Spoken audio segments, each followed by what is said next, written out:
दीपक मुसाहारि आङो दा माने टीमखौ दैदेनदों आरो थारमाने जोंनि बे साइ सेन्टाराव माने फुटबलल' गैया माने बेवहाय 10टा इभेन्ट्स दं आरोखि बे माने 10टा इभेन्ट्सआव इभेन्ट्सआ जोंना माने फुटबलखौ लानानै एथलेटिक्स हकि टाइकान्ड' बक्सिं आर्चारि आरो काराटे उसु जुदु हकि बे दं आरोखि दा बेवहाय जोङो सेलेक्सन हिसाबै लायो बे सेलेक्सनखौ बोरै खालामनाय एसे माने सेलेक्सना जोङो फेब्रुवारि मार्च बेनि गेजेराव लायो आरोखि सेलेक्सना जाहैबाय माने जों माखासे जिनिसखौ टेस्ट लायो आरोखि बेवहाय माने गासिबो फिजिकेल माने खारनाय बारनाय माखासेखौ बेखौ टेस्ट लानानै जों बेखौ सेलेक्सन खालामनाय जायो आरोखि माने आन्डार 13, 14 बेनि गेजेराव लायो आरो आन्डार 13, 14 बेनि गेजेराव गासैबो इयुनावबो बयस एन्ड गार्लस दा बिसोरबो खै बोसोरनि थाखाय ट्रेन आप खालामनाय जायो बे ट्रेन आप माने बे गावनि पारफरमेन्स सायावसो बिनि माने जेनेबा आन्डार 20, 21 बिनि अभारबा जों माने आउट खालामनाय जायो आरोखि खिन्थु पारफरमेन्सआ जुदि मोजांब्ला बेखौ एसे सम होबावनाय जायो आरोखि गावनि पारफरमेन्सआ नेसनेल लेभेलाव जुदि मोजां पजिसन लाबाय थायोबा बेखौ जों माने माबानाय आरो स्कप होबावनाय जायो आरो माखासे बोसोर फैसा लानाय जायो नामा बेयाव जेबो फैसा गैया माने बे सेन्ट्रेल गभर्नमेन्टनि जिनिस बेयाव फेसिलिटिया गासिबो फ्रिजोब आरोखि जानाय थानाय गाननाय गासिबो आरोखि बेवहाय दाथ' माने आइजोफ्रा जोंना माने पारफरमेन्सआ मोजां जागासिनो दं आरो माखासे साख्रि आरोखि बेफोरावबो माखासे एंगेज जागासिनो दङ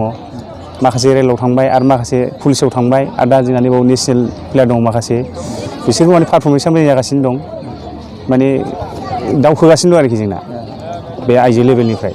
फुटबलाव आरो जों गाहायाव फैनायखौ नुवाखै आरो जों दा माखासे नेसनेल स्कुल केम्पआव दं जोंना साब्रैसो गुवाहाटियाव बे सिस्टेमखौ जोङो थांनाया माने जोंनि माखासे बे ट्रेन फेयार माबा फेयार बे बायदिसिनाखौ एसे जों लानाय जायो आरोखि जेन'बा जोंनि थांनाय फैनाय आप डाउन खरसा जोंनि एसे जानाय मानाय ओमफ्राय बिदिनो एसे साहा पानि माबा लोंनायनि थाखाय बेखौ जों बेजों कन्टेक्ट खालायनायनि गेजेराव जों फैयो आरो नागिरबा बयबो मोननो हागोन होनबा ना मोनगोन दा बेखौ मोननोबा बोरै कन्टेक्ट खालामनांगोन बेखौबा जोंनाव जोंनि कच दङ जे जोंनिबो इनचार्ज आरोखि जोंनि साइनिनो प्रदीप कुमार ब्रह्म बेजों कन्टेक्ट खालामबा मोनगोन आरो प्लास नङाबा आंजोंबो आरोखि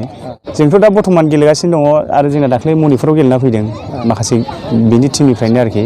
आरो जों दा बेरगावआवबो गेलेदों जोङो आरो दा बेयाव फैबाय आरो जों रौतायाव गेलेगोन आरो तिनसुकियाव गेलेदों आरो दिमा हासाव बेयावबो गेलेयो जोङो देग्लाय बेसेबांसो माने फाइनाल गेलेखो बेसेबां फाइनाला 3-4 जाबाय बर्थमान दा आदाया माने मुं मख'नो हानाय बिदि साब्रै साबा नेसनेल प्लेयार बा मोजां गेलेबाय थानाय बेयाव नैबे दा बर्थमान बेवहाय जोंनि दङ बेलाय साबिना किसपथा दङ सिमा बर' दङ आरो सुनिला बसुमतारी मिना बसुमतारी आरो सोदोम बर' दं आरोखि बेवहाय साख्रि बाख्रि मोन्दों रेलाव मोन्दों पुलिसाव मोन्दों बे आरोखि बहुद दा बर्थमान मोनगासिनो दङ औ माने गार्जेनफ्रा दा एसे बुजिलांबाय आरोखि आगोलाव बारा बुजियामोन दा माने गार्जेनफ्रा बहुत गावसोरनो थांनानै सेलेक्सन समाव एसे माबा खालायहैयो आरोखि खस्थ' खालायहैयो औ ओमफ्राय उदालगुरि ओरैनिफ्राय बहुत थाङो बाक्सा उदालगुरिनिफ्राय बहुत थाङो आरोखि मा समाव जायो नों सेलेक्सन टेस्टआ फेब्रुवारि मार्च